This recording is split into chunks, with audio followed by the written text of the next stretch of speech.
Buenas noches, Paula. Buenas noches. Hoy con Mariana Corradini queríamos hablar acerca del impacto de la infraestructura pública en nuestra provincia y también en nuestra ciudad. Por ello hemos convocado a... Bueno, había 3 personas convocadas. En realidad, el director de Vialidad Provincial se encuentra con el gobernador en Villa Allende con dificultades para la conectividad. Lo vamos a intentar. De todas maneras, también este tema toca de cerca a los villamarienses y por ello está Rodrigo Fullana, que es secretario de Infraestructura y Desarrollo Urbano. Rodrigo, buenas noches. Capaz que te inventamos el cargo. No, es así. Bueno, bien, sostenible. es sostenible. Bueno, es más moderno. Es más moderno. Claro, es más moderno. Y justo hablábamos con Rodrigo acerca de la importancia que tiene el aporte de la provincia de no haber soltado la mano en ese sentido de todo lo que tiene que ver con las obras que circundan a la ciudad de Villa María, ¿verdad? Sí, la verdad que tenemos un acompañamiento muy grande del gobernador Yardor a través de nuestro intendente Acastelo, y la verdad que se han logrado cosas que para esta época del país, digamos, donde las obras públicas en particular están todas frenadas, la verdad que Córdoba sigue avanzando en obras públicas y Villa María en particular sigue transformando la ciudad con obras que son monstruosas. Hoy por ahí uno no puede dimensionar, pero la circunvalación de la Ruta 2 va a cambiar la fisonomía de la ciudad. La duplicación de calzada que va desde la autopista 9 hasta la Ruta 9 también va a ayudar un montón a embellecer y a jerarquizar el ingreso a la ciudad. Se está radicando la Universidad Siglo XXI dentro del parque industrial. Va a tener un acceso particular para todo el movimiento que va a generar la universidad, más la ampliación del parque. Y por otro lado, en el otro extremo de la ciudad, la ruta 158, donde también hay una duplicación de calzada, una jerarquización muy importante, que va acompañada también de una obra de desagüe que nos va a ayudar, digamos, a soportar las lluvias intensas que se van intensificando cada día más. Rodrigo, ¿Nación no está haciendo nada en Villa María?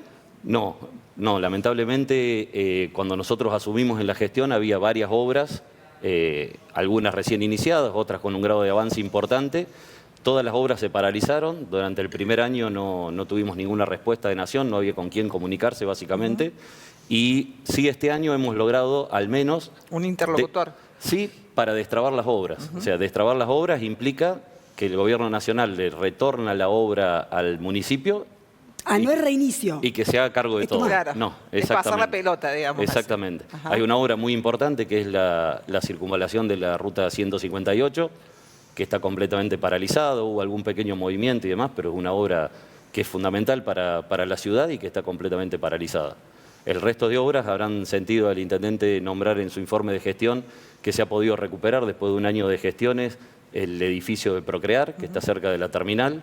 También hemos logrado recuperar, para poder continuar, 2 CDI, Centros de Desarrollos Infantiles, uno que está en el barrio Nicolás Avellaneda, que tenía un avance de 80% de obra y que la municipalidad no podía continuarlo porque la obra pertenecía a la Nación y no nos la cedían.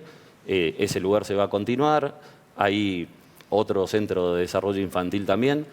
Y después una obra muy importante que era la ampliación o la extensión del Boulevard Alvear, que esa obra tenía 2 parámetros. Más allá de que sea un ingreso importante a la ciudad, había una obra de desagüe complementaria que también nos tuvimos que hacer cargo desde el municipio con acompañamiento de la provincia para poder terminarlo, porque básicamente era un desagüe inconcluso que no solo no evacuaba agua, sino que empeoraba la situación inicial por la cual se había ejecutado el desagüe. Muchas de estas obras que vos mencionás tienen que ver con tránsito, con arterias. Con movilidad, claro. Con movilidad urbana. Sí.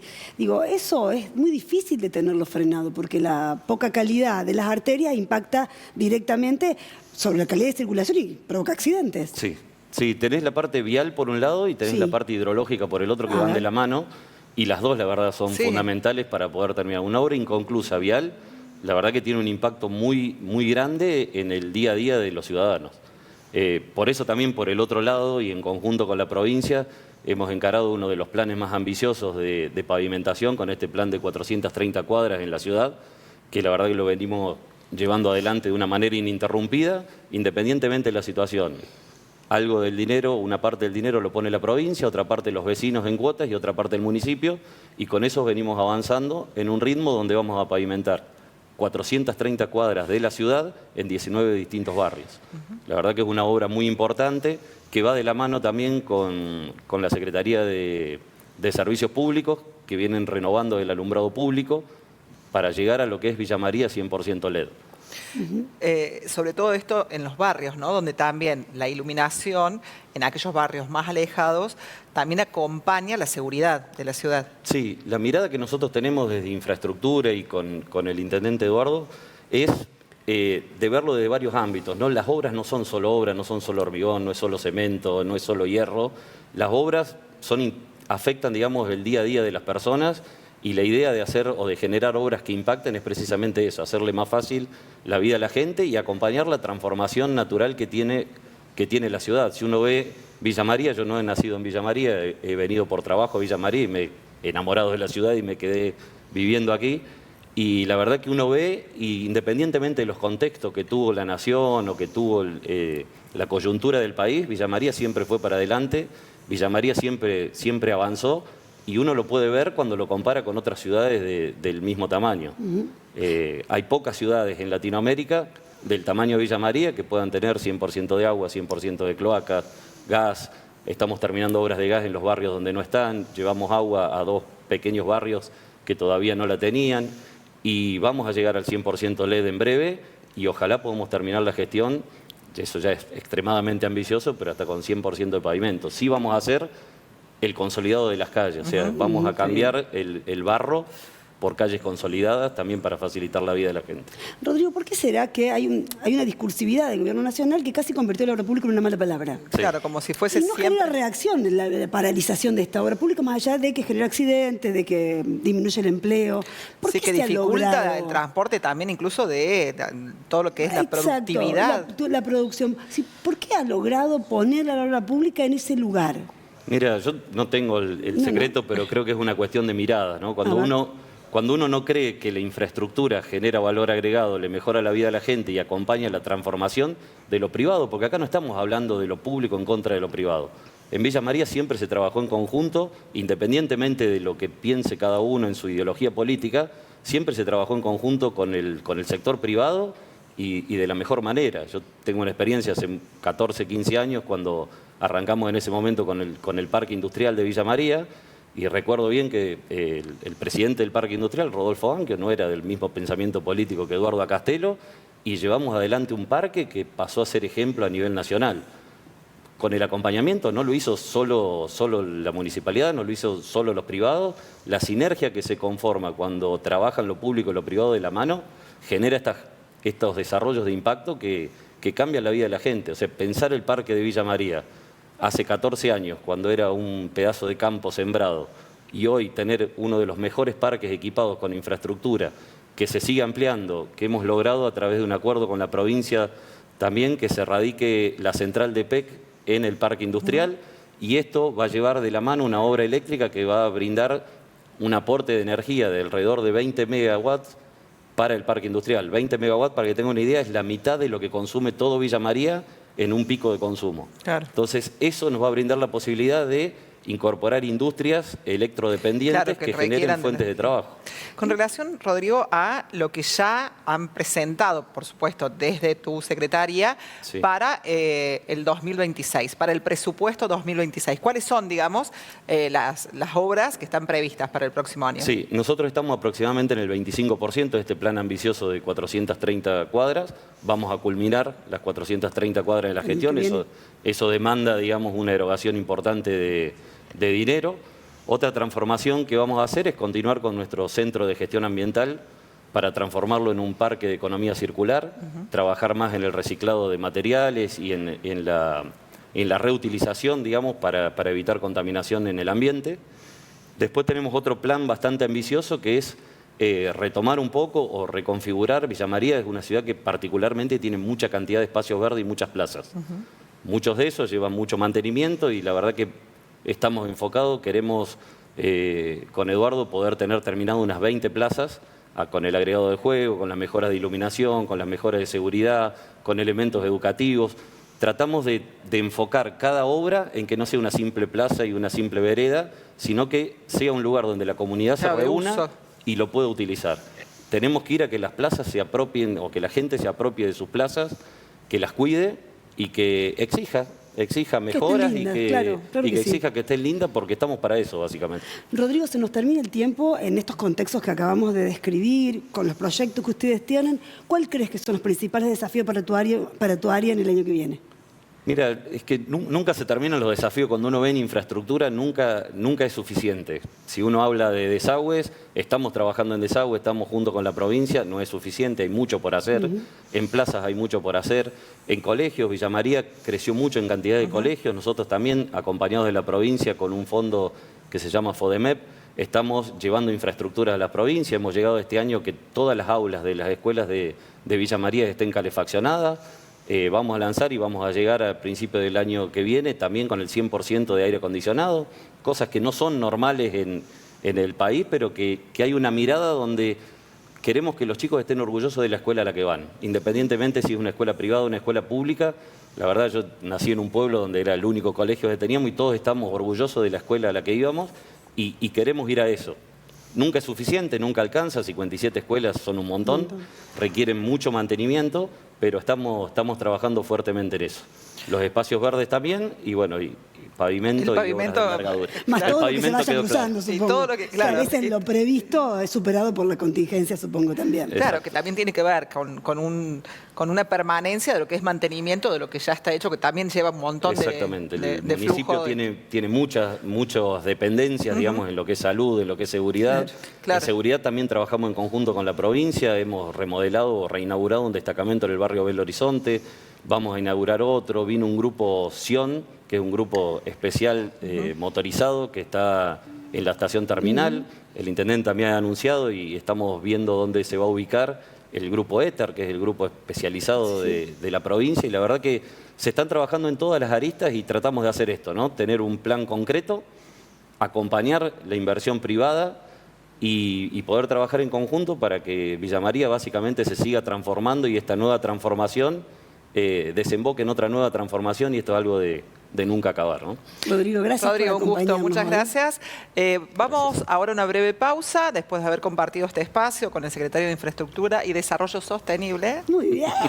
Y para el segundo bloque ya está en nuestros estudios Javier Yáñez. Él es profesional vinculado a la investigación y a la docencia en desarrollo también. Ya volvemos.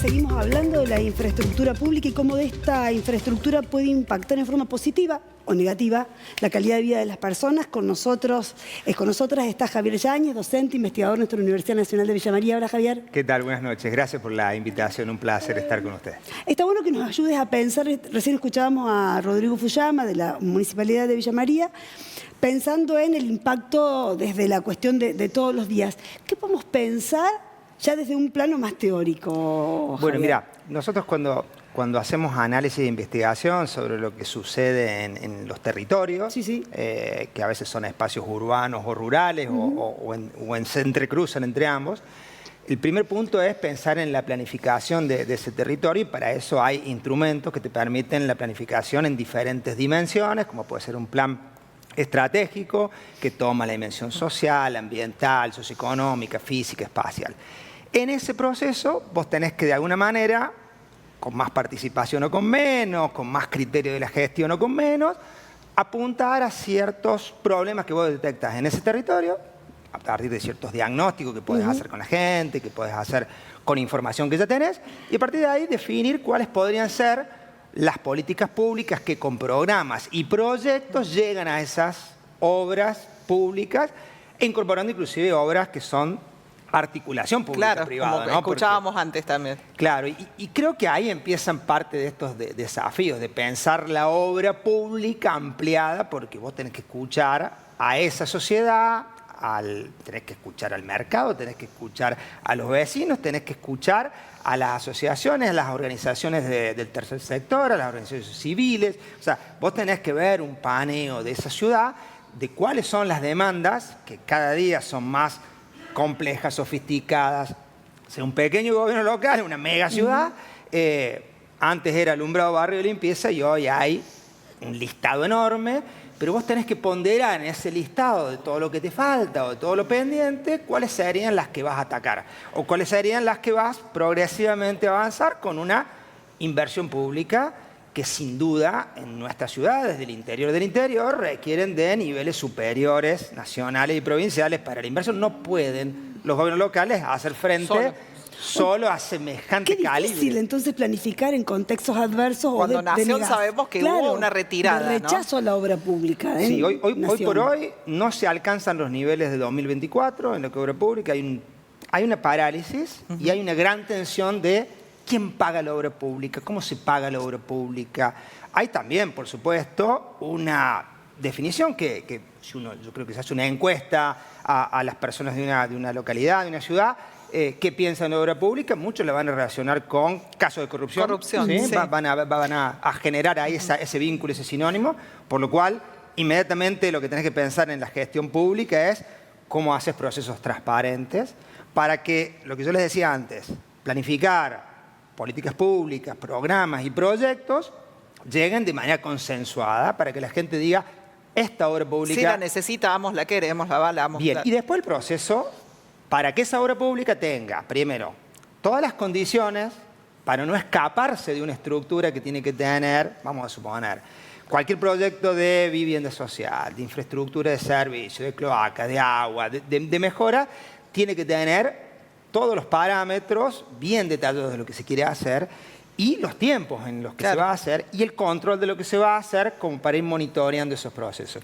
Muchos de esos procesos hoy fallan porque hay problemáticas que tienen que ver con cuestiones macro, que se le escapan a cualquier gobierno local, que tiene que ver con procesos inflacionarios, con valores que se movilizan en el tiempo, en obras que demoran 1 año y medio, 2 años, ese valor inicial no es el mismo. Los sistemas de readecuación de precios no alcanzan a cubrir lo que se tiene que cubrir. Y esto, bueno, complejiza ese circuito de por qué las obras no llegan en el tiempo que tienen que llegar y cuando llegan o se ralentizan en el tiempo y no se hace la inversión en los tiempos que se estaba esperando.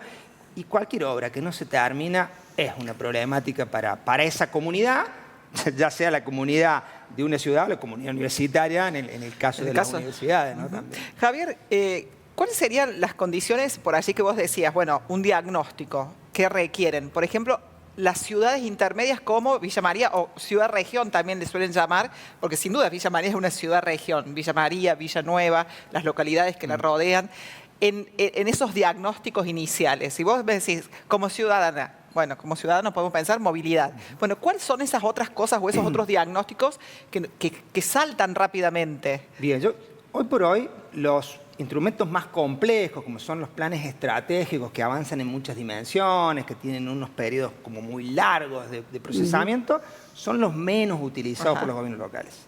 Tuvieron un momento como de mucha fama y después cayó su... Sí, han ido puesta. cambiando, han ido mutando y trabajan más sobre escenarios posibles. Hay mucho más diálogo entre lo público y lo privado, se tratan de entrelazar esas miradas, pero en general se está yendo, en muchos casos, para lo que son las agendas compartidas en lo urbano y lo rural, que las agendas te permiten cierto nivel expeditivo para mirar, diagnosticar lo más rápido posible.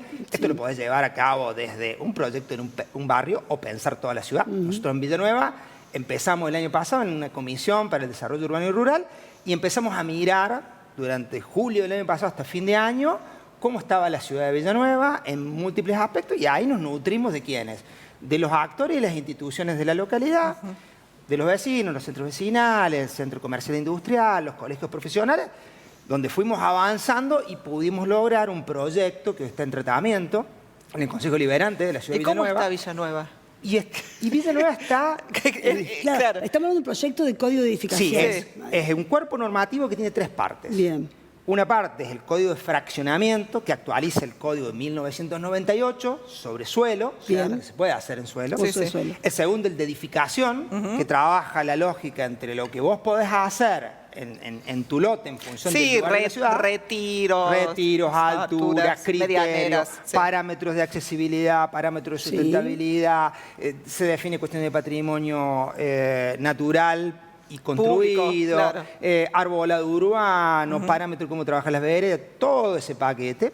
Y después el código de zonificación, que lo que termina de regular es tratar de buscar el equilibrio entre las actividades, usos y funciones, vamos a decir, lo residencial, lo comercial, lo industrial, para organizarnos en la ciudad, en la dificultad que significa eso, pero que ordenaría para evitar que sean incompatibles, que tenga una escuela pegada a una industria, o que aparezca una industria en un lugar de residencias, o que las residencias o los barrios aparezcan en zonas rurales. Entonces, equilibrar eso con los parámetros de cuánto se puede construir ahí y demás.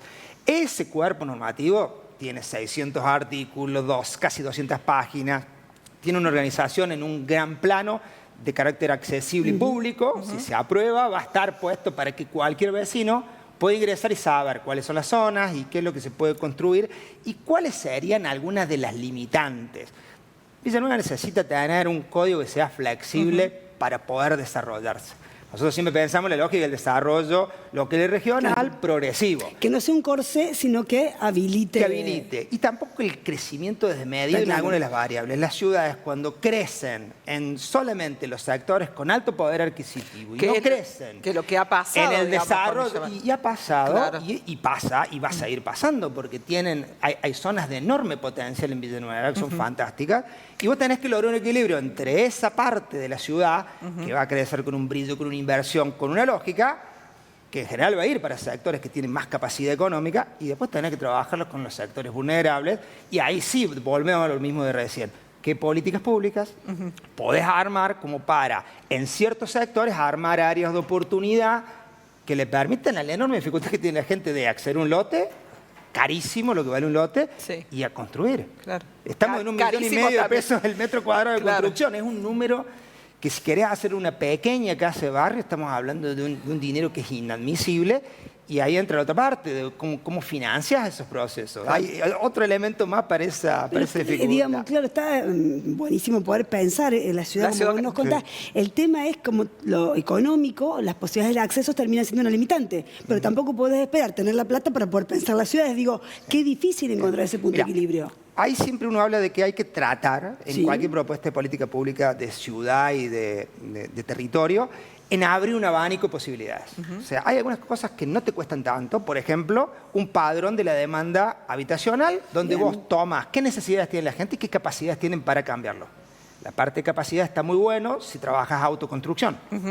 Hay equipos pensando eso, como para decir, bueno, a ver, ¿cómo podemos trabajar una autoconstrucción asistida por el municipio? En donde tal vez la tierra o el lote sea parte, digamos, de esa facilidad de pago, con la mano de obra, digamos, de quien asume esa... Pero son capacidades en la construcción, sí. En la administración de la compra de materiales, en equipos más grandes. En pensar lo que puede ser un acceso al suelo, como un primer escalón para el acceso al hábitat, y después esto se va complejizando, porque no solo necesita el lugar para vivir, sino la relación donde tiene que estar el equipamiento de salud, el de educación, que son demandas que no se resuelven de un día para el otro, y que hace a esta idea de la ciudad integral, la ciudad que tiene cerca un montón de actividades, no solo la de vivir en la lejanía, sino que tenés que tratar de que se viva lo más cerca de las áreas de trabajo, de producción, de empleo, de recreación. Tenés que buscar ese vínculo para que tener muchos lugares donde la lógica del hábitat integral se te dé. No es de un día para el otro, requiere de proceso de planificación y requiere de la inversión pública. Y de la articulación pública-privada, porque si no tampoco podés hacer desarrollos de este tipo. Hay muchos instrumentos que te van como ayudando a poder cubrir, yo digo, esta idea del abanico, de la cantidad de frentes que tenés que ir tirando. Se nos acaba el tiempo, entonces, ¿cuál sería el desafío? Pensar a lo mejor en eso, ¿no? Hablando de Villanueva, nos parece interesante. ¿Cuál sería el desafío? A ver, ¿hasta dónde puede llegar ese código? No es código, me dijiste. Sí. Código. Es un cuerpo normativo que tiene los tres códigos. Y bueno, hoy está en tratamiento en el Consejo Deliberante, hemos tenido varias intervenciones, ya hubo una audiencia pública y se sigue trabajando en eso.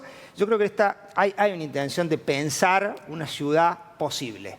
Es decir, en algunos momentos también hemos pensado para Villa María distintas ideas de la ciudad a futuro, la ciudad que queremos, la ciudad que soñamos. Hoy en Villanueva trabajamos una lógica de la ciudad posible, es decir, miramos tendencias actuales, miramos parámetros de flexibilidad para que se pueda desarrollar en varias líneas. Esperamos también proyectos de oportunidad que puedan llegar, de distintos perfiles y que cambien. Y hay mucho para hacer en lo ambiental, en lo social, en aspectos que tienen que ver con el empleo. La ciudad necesita mucho frente. Yo creo que el código, después de 199 años de haber nacido Villanueva, que lleguen estos códigos van a dar, es como una especie de matriz que armamos, como un chasis donde ya hay una ciudad existente y la que está por venir. Y es a 20 o 30 años. Y para nosotros ya haber colaborado en esa línea y después, por supuesto, llegar a que esto se transforme y que se ponga en marcha. Que se materialice. Que se materialice, para nosotros va a ser fantástico. Así que vamos a estar apoyando la idea. Esperemos que pronto lo podamos lograr. Es un anhelo de mucha gente de Villanueva. Gracias por acompañarnos esta noche, Javier. Gracias a ustedes. Vamos a una breve pausa y nos vamos a despedir esta noche de lunes 17 de noviembre. Bueno, con algunas reflexiones de lo que compartíamos recién.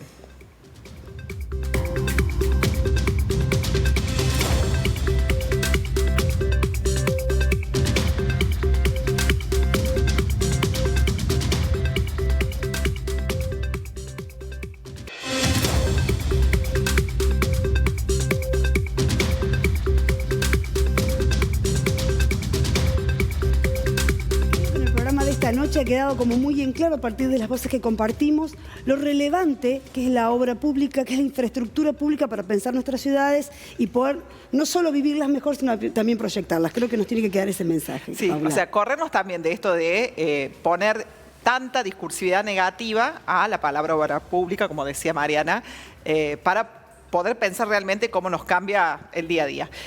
También tenemos que agradecer, como es habitual, a UniTV por el envío, a Erika Fecia, a Andrea Peretti y particularmente a la gente del ILOU por la indumentaria. Exactamente, y tenemos repeticiones. Los jueves y los domingos a la hora 21:30, también por nuestras redes sociales periodistas.bm. Muchas gracias. Gracias por acompañarnos. Buena semana.